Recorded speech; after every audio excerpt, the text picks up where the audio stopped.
Okay, let's unpack this. Have you ever felt like you're constantly striving, pushing against the current to achieve success, whether it's in your career, relationships, or maybe even just your daily well-being? Yeah, that feeling of constant effort. Exactly. Well, what if there was another way? A path to happiness, health, and abundance that feels less like a struggle and more like a natural flow, an alignment with the very fabric of the universe itself. That's a really intriguing idea. It is, isn't it?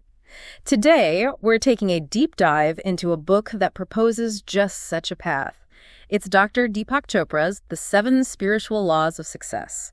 7 simple guiding principles to help you achieve your dreams. Yes, a very well-known one. A classic, really. Definitely. And this isn't just another self-help book, It's a perennial bestseller that has resonated with millions for, decades now, offering a truly life-altering perspective. Right.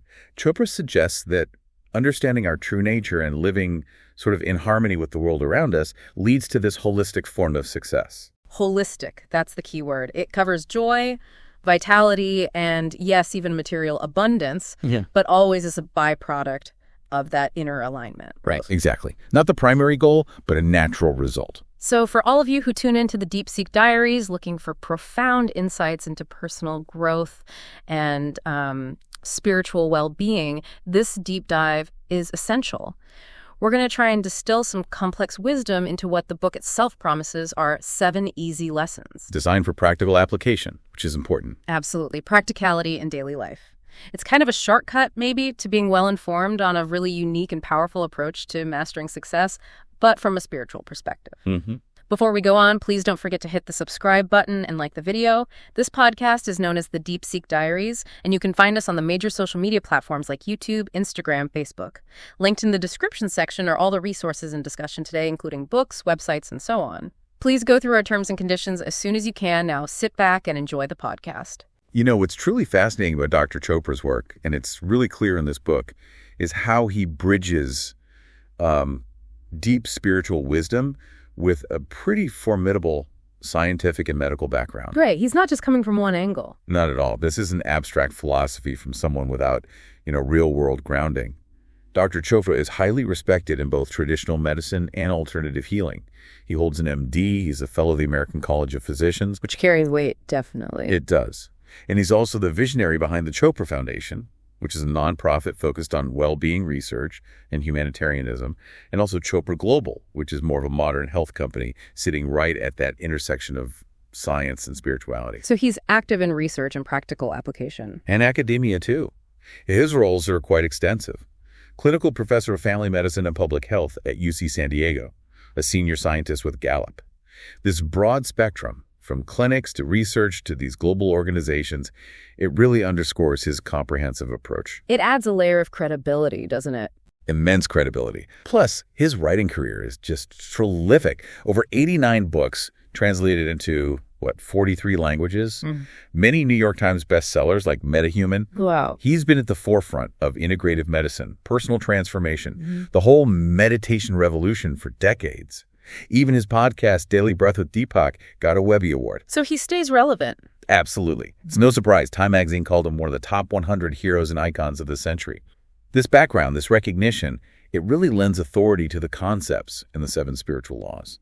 It's that powerful mix of science and, ancient wisdom. Yeah, that strong foundation is exactly why digging into this book feels so compelling. And here's where it gets, for me anyway, really interesting. Dr. Chopra doesn't suggest success is something you force through, like relentless struggle. Right, not the hustle culture idea. No, it's more like something you allow to flow by aligning with these fundamental universal principles. It's almost like learning the operating system of the cosmos, tuning into its rhythms instead of battling against them. Learning the operating system. I like that analogy. And the book's enduring relevance is also pretty remarkable. Originally published way back in August '96. A long time ago now. Yeah, but it stood the test of time so well that it recently got a 25th anniversary edition with a new preface from Dr. Chopra himself. That speaks volumes, doesn't it? It really does. Shows the message hasn't faded. And the core promise is just incredibly appealing. Success isn't just about piling up wealth, although that can be an outcome. A natural outcome, as we said. Right. It's about a more holistic, all-encompassing well-being, profound happiness, robust health, and then, naturally material abundance flows from that. It kind of redefines success itself. It broadens the definition significantly. And crucially, the principles aren't just arbitrary rules he made up. He bases them on what he calls natural laws that govern the universe. That's a key point, universal laws. Yeah, it makes it universal, not prescriptive or culturally specific. It suggests these aren't just tips or tricks, but fundamental truths about how reality works. And by consciously aligning with them, we can unlock a more effortless and truly fulfilling path. So it's about working with reality, not against it. Exactly. Learning to dance with the universe rather than always trying to, push it around. And when you connect this to the bigger picture, the kind of endorsements this book received really highlight its significance.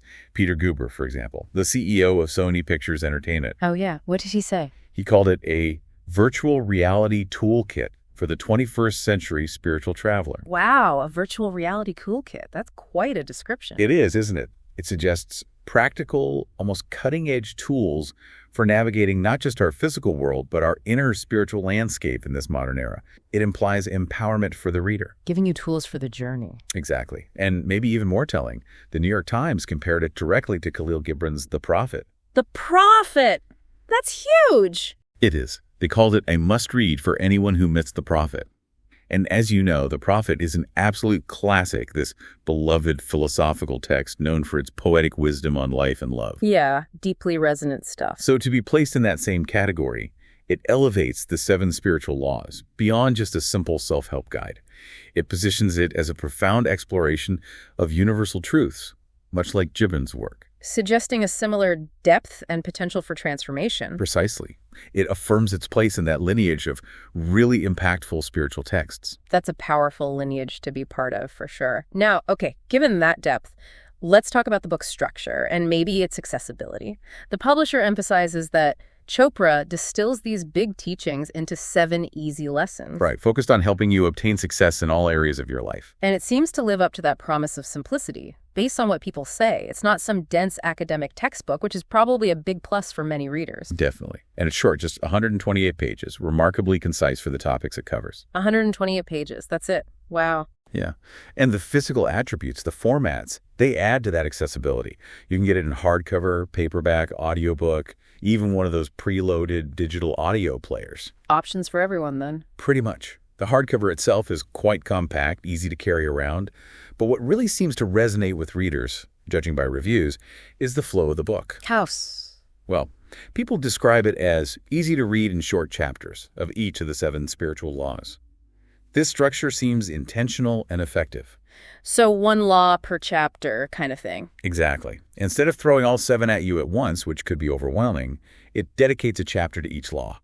This lets you focus, engage with one principle at a time. Makes sense. Gives you space to reflect. Precisely.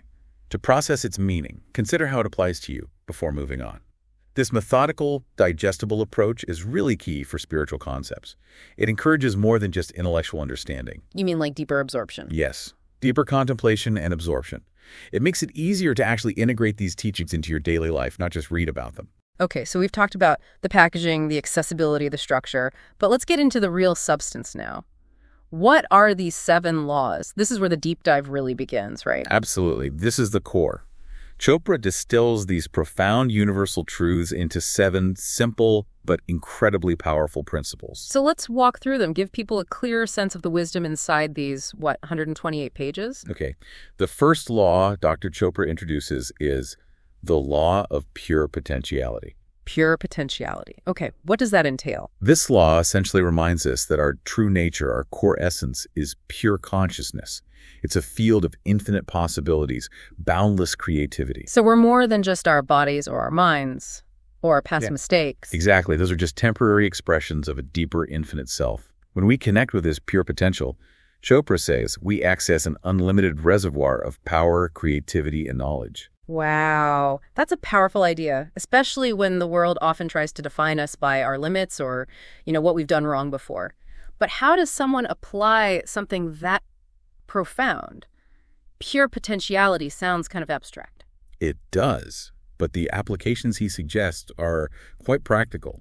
Things like spending time in silence, meditation, or even just consciously observing nature without judgment. Ah, okay. Practices to quiet the mental chatter. Precisely. These help us disengage from the constant noise of the mind and connect with that deeper, quieter part of ourselves where that potential resides. By doing this, we become less identified with our ego and its constant demands. And more open to possibilities. Exactly. Another aspect is non-judgment, trying to step back from automatically labeling everything as good or bad, right or wrong, and just observing. This also helps expand our perspective. It's about remembering our inherent worth and capacity beyond whatever's happening externally. Clearing out the noise to hear your true self. I like that. Okay, so that's law number 1. What's the next law? Following that is the law of giving, which is sometimes called the law of circulation. Giving, okay, like charity. It's broader than that.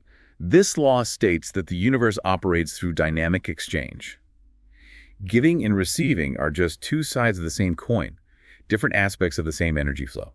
So the more you give, the more you receive. Is that the idea? Essentially, yes. But crucially, giving isn't just about money or material things. It's about giving attention, affection, appreciation, love, even just a kind word or a smile. Ah, so it's the energy behind it. Yes, the intention is key. When we give joyfully and unconditionally without expecting something back immediately, we activate that flow of abundance back into our own lives. That really flips the script on scarcity thinking, doesn't it? The idea that you have to hoard what you have. Completely. It's not about holding on tightly, but about letting energy circulate to create more. As you said earlier, many people find the greatest joy comes from giving. Yeah, you hear that a lot. Chopra emphasizes this directly. If you want joy, give joy to others. If you want love, learn to give love. If you want material abundance, help others become prosperous. The key is giving without that string attached, giving for the sheer joy of it. Giving without expectation. Exactly. This law encourages us to constantly keep that energy moving, preventing stagnation in any area of life. It's about recognizing the universe is abundant, and by participating in this cycle, we align with its natural generosity. It reframes giving from maybe a duty or a chore into an act of empowerment. Okay, so if we're constantly giving and receiving, keeping things flowing, what's the next piece of this puzzle? Next up is the law of karma, or as it's often known, the law of cause and effect. Karma. Okay, most people have heard of that one. What's Chopra's take? It's quite straightforward, really. Every action we take generates a force of energy that returns to us in kind. Yeah. Simple as that. What you sow, you reap. So our choices, our thoughts, our actions, they all create our future, consciously or unconsciously. Yes. And Chopra clarifies, this isn't about divine punishment or anything like that. It's more like universal feedback. Every choice you make creates a consequence, an effect. This really connects back to that aha moment one of the Amazon reviewers mentioned, doesn't it? The one who realized their feelings were their own responsibility. Absolutely. Like if someone upset them, it wasn't the other person's fault, but their own choice in how they reacted or felt. Precisely. That reviewer's insight perfectly illustrates the law of karma in action. It encourages us to make conscious choices, knowing that every action, every thought, every word has a ripple effect. So if you want happiness, you must sow the seeds of happiness through your choices.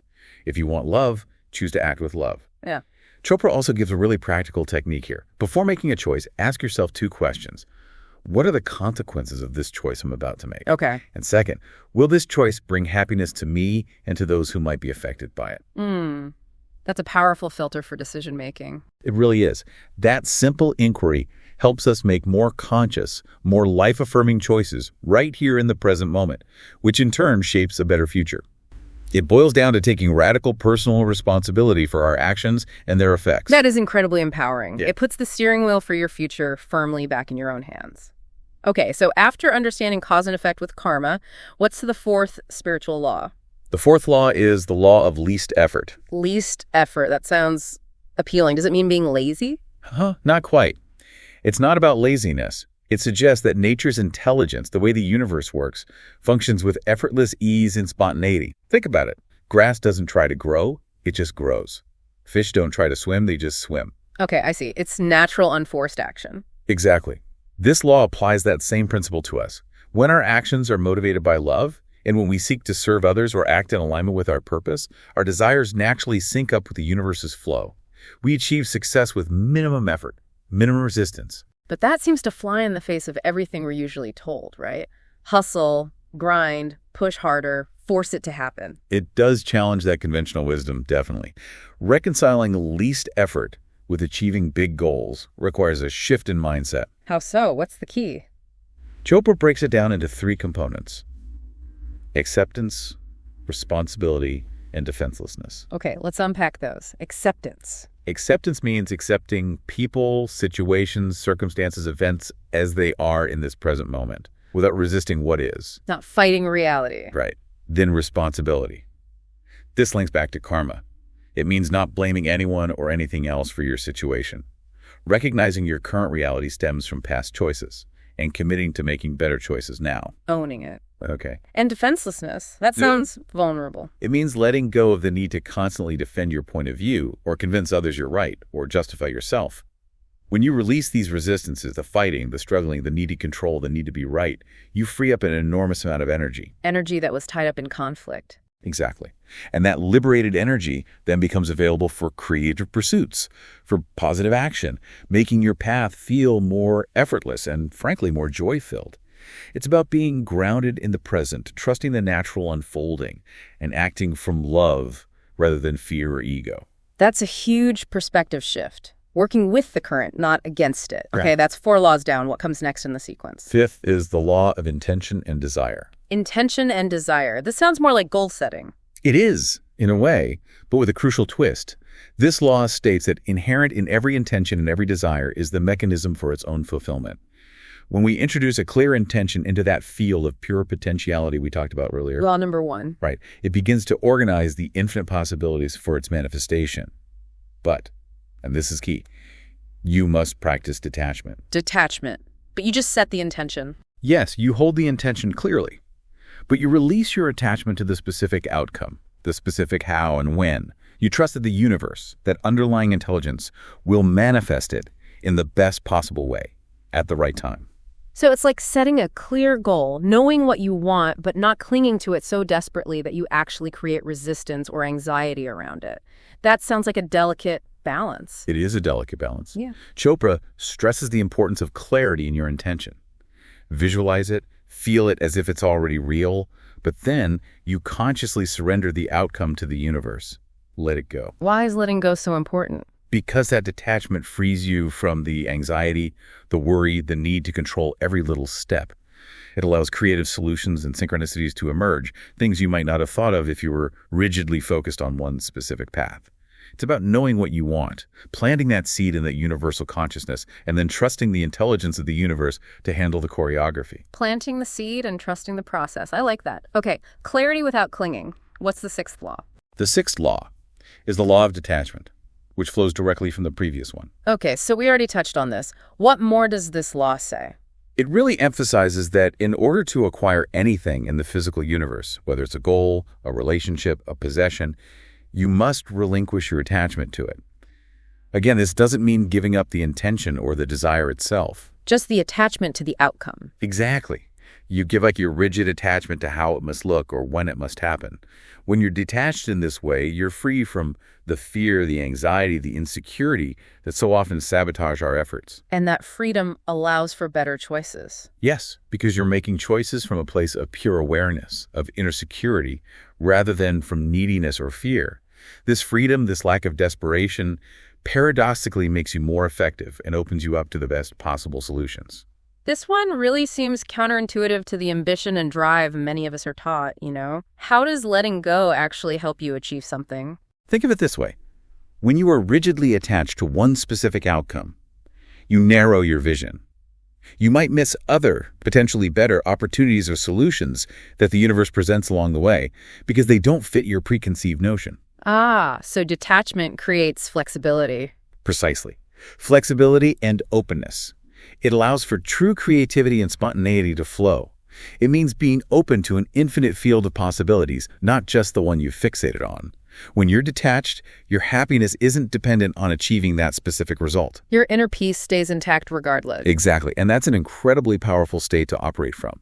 It shifts the focus to the journey, the process of learning, not just the destination. It's about finding security within yourself, not in external outcomes. That is a profound shift, especially for anyone who's ever felt stressed out by needing things to go exactly according to plan.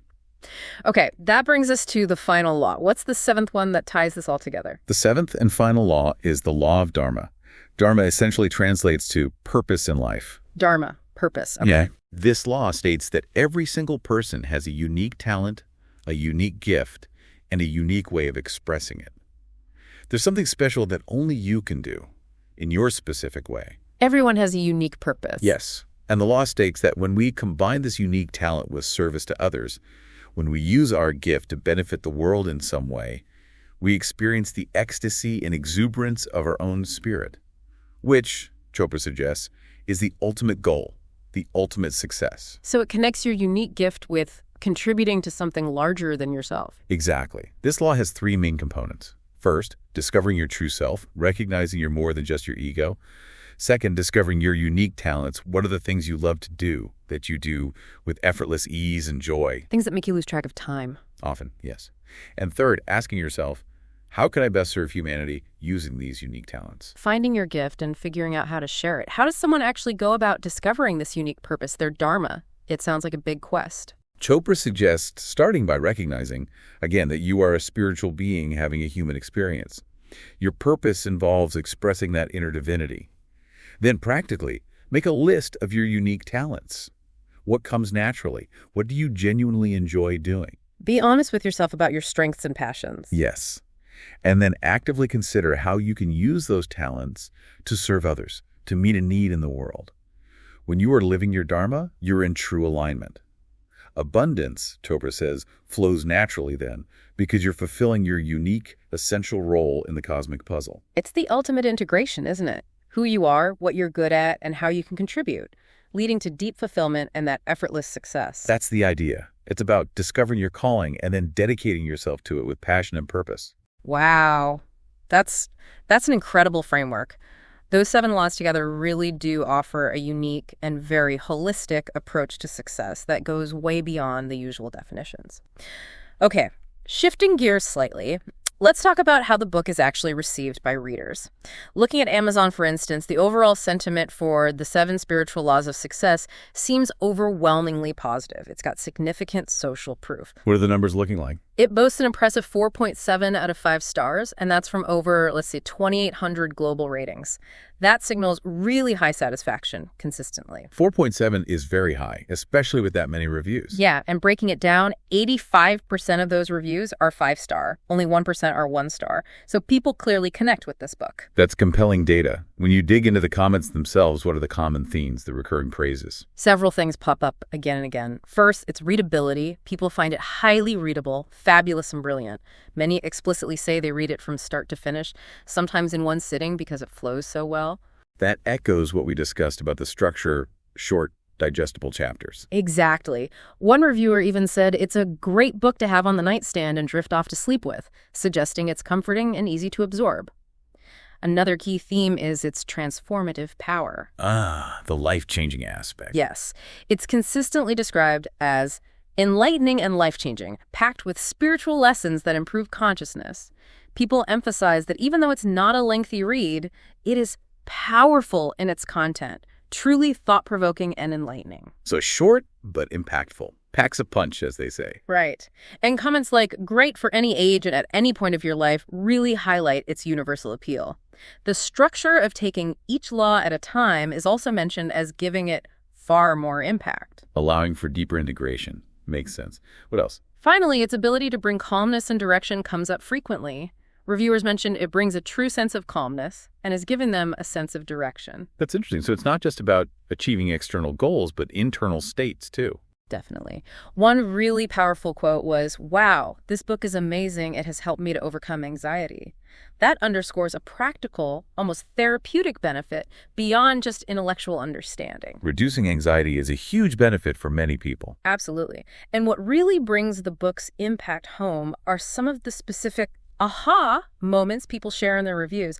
We talked about that one reviewer and the law of karma earlier. Right, the one about personal responsibility for feelings. Yeah, where they said, a chapter hit me between the eyes. They realized if someone upset them, it wasn't the other person's fault, but their choice and how they felt. They said this wasn't just an abstract idea anymore. It genuinely changed how they saw events and conversations. That shift from knowing something intellectually to really getting it personally was, in their words, extremely powerful. That's a perfect example of the book triggering a real internal shift. And another review, just beautifully put, called the book the very key-o to open the mystery of the nature. Wow, the key to nature's mystery. That's profound. Isn't it? This reviewer felt these mysteries are right there in front of us, but we remain kind of oblivious. But once you understand and start living by them, your life become effortless, and in a less, you get more. Less effort, more results. Yeah. The law of least effort again. Exactly. They said the book, while light in weight, has content that is real heavy, which makes you lighter as you proceed through with proper practice and patience. Isn't that great?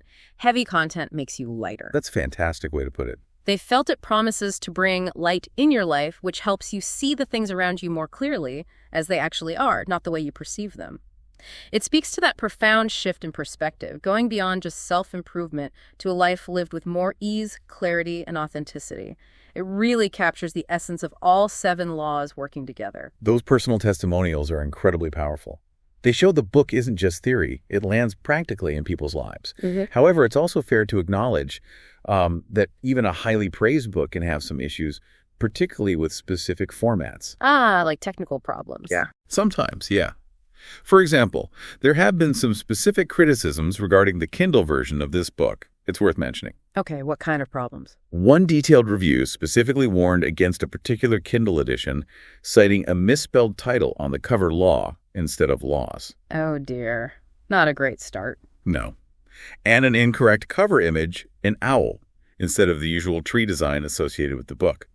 But more frustratingly, they mentioned paragraphs being cut midway. Ugh, that would completely ruin the flow. Absolutely. Yeah. Formatting errors like that can seriously disrupt the reading experience, especially for a book like this, where clarity and the smooth presentation of ideas are so important. It's a crucial heads up for listeners thinking about the digital format. So the advice is, check the specific edition details and maybe recent reviews for that format before buying. Definitely. Always double check, especially with digital versions, to make sure you're getting a properly formatted copy. Content quality is one thing, but poor execution in the format can really detract from it. Good point. Okay, just a quick reminder for everyone listening. I hope you are enjoying the topic so far. Please subscribe to the Deep Seek Diaries and like this video. Don't forget, you can find us on the major social media platforms like YouTube, Instagram, Facebook, Twitter. Linked in the description section are all the resources in discussion today, including books, websites, and so on. All right, so after exploring the 7 laws, the endorsements, the reader feedback, who exactly is the ideal reader for the 7 spiritual laws of success? Who would get the most out of this? Yeah, who is it really for? Well, based on everything we've seen, it seems particularly well suited for several groups. Firstly, as many reviews suggest, it's highly recommended for anyone who is, let's say, starting off on their spirituality journey. Like a good entry point. Exactly. Its clear, concise approach makes complex ideas accessible without being overwhelming. The way it breaks down these universal principles is very beginner-friendly. Secondly, it seems really valuable for individuals who are maybe searching for answers to life. People feeling a bit lost or seeking meaning. Yes, or perhaps those who find they tend to gravitate to negativity. The book offers a gentle but firm nudge towards a more positive, compassionate way of seeing the world and oneself. It provides those simple guiding principles to live by that can offer structure and hope. Aligning with the law of karma, understanding the impact of your thoughts. Precisely. And thirdly, it seems perfect for busy people looking to wind down and find a bit of calmness in their hectic lives. That anti-hustle culture aspect again. Right. The almost meditative quality of the writing, the focus on inner peace, particularly through the laws of least effort and detachment, really resonates with those craving tranquility. We heard that reviewer who said it helped them overcome anxiety. Yeah, and gave others a sense of direction. And what's really striking is its broad appeal. It seems to connect even with people who say things like, I don't consider myself a spiritual man, but they were just open to the author's suggestion. That's fascinating. So it transcends labels. It seems to. It suggests that core guidance can only make you a better person, implying a universal wisdom that offers tangible benefits regardless of your specific spiritual beliefs, as long as you're open to engaging with the ideas. If you want profound wisdom presented simply and practically to improve your life, this book is probably a very good fit. That makes sense. But on the flip side, while it clearly has wide appeal, it's probably fair to say it might not be the best fit for everyone, right? Who might not benefit as much. That's a fair question.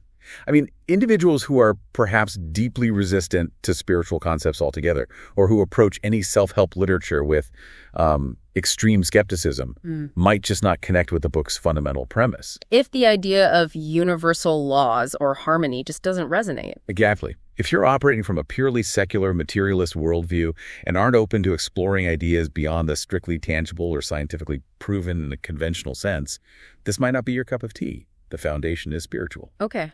What about people looking for something denser? Right. If you're seeking a really lengthy, academic, heavily detailed treatise on spirituality, metaphysics, or even business success, this book might feel too brief, maybe even simplistic. Its strength is its conciseness, its distillation into easy lessons. Which is a feature for most, but maybe a bug for someone wanting exhaustive analysis. Precisely. If you want footnotes, historical context, sprawling arguments, this isn't that book. And finally, someone looking strictly for a conventional business or finance success guide. Like just market strategies, investment tips, how to climb the corporate ladder. Yeah. If that's all you're looking for, you might find the spiritual undertones and the holistic approach less directly relevant. While the book does talk about abundance, it frames it as a byproduct of inner alignment. Law of giving, law of dharma, not just external tactics. So if your definition of success is purely financial and you're not interested in the inner dimensions, then you might find this book less directly applicable or maybe even a bit tangential to your immediate goals. Got it. That helps define the audience profile. So wrapping that up, what would you say is the book's core, unique value proposition? What makes it stand out? I think its unique value really lies in its power to offer a valuable guide to simply making the most of your life and being happy. It's not about complex rituals or needing deep philosophical training. It boils down profound wisdom into these actionable, understandable principles that can genuinely reshape how you approach everything. The simplicity is key. And its brevity, as we've said, is crucial to its value. It actively encourages rereading. Many reviewers say they read it multiple times, and each time new layers of understanding unfold. It moves from being concepts you read to wisdom you actually embody. So it's designed for deep integration over time. Yes. And ultimately, it provides this framework for living more effortlessly by aligning with these natural laws. In a world that often feels overwhelming, full of information overload, and this pressure to constantly strive and struggle. Yeah, the burnout is real for many. Exactly. Chopra offers a different path, one where success, happiness, well-being, they flow more naturally from getting into a harmonious relationship with the universe and with your own true self. It's a fundamental paradigm shift away from constant external pushing towards inner ease and peace, especially using principles like least effort and detachment. A shift from pushing to flowing. That sums it up beautifully. So what does this all mean for you, the listener? The 7 Spiritual Laws of Success by Dr. Deepak Chopra, it isn't just another book on the shelf. It's presented really as this profound yet remarkably accessible roadmap. A guide to a life filled with more happiness, better health, and yes, abundance too, but achieved through understanding and harmony, not force. It's a powerful, concise little book that offers a completely different lens on how success actually happens in our lives, drawing on these deep universal principles. It really challenges us to rethink what success even means and how we go about achieving it. And that really brings up an important question, I think, for all of us listening. If success, true holistic success, is really about aligning with nature's laws and our own deeper essence, our dharma, then what small shift, just one small change, could you make today to begin living more in harmony, to move away from that feeling of perpetual struggle? Just one small shift. Yeah, maybe the answer is simpler and actually closer than we tend to think. Just consider how applying even one of these principles, maybe making a conscious choice to give more freely today, or practicing acceptance of a situation you've been resisting, or even just setting a clear intention for something positive and then consciously detaching from how it has to happen. How could that one small thing begin to transform a little aspect of your day? Shifting your energy just a bit, from pushing against the current to flowing with it. That's a powerful thought to leave people with. A simple, actionable starting point. Okay, I hope you've enjoyed today's deep dive into the 7 spiritual laws of success here on the Deep Seek Diaries. Please don't forget to check out the linked resources in the description section. You'll find links to the book itself and maybe some other related things we mentioned. And please hit the subscribe and like buttons as you head off if you haven't already. It really helps us out. Until the next deep dive, goodbye.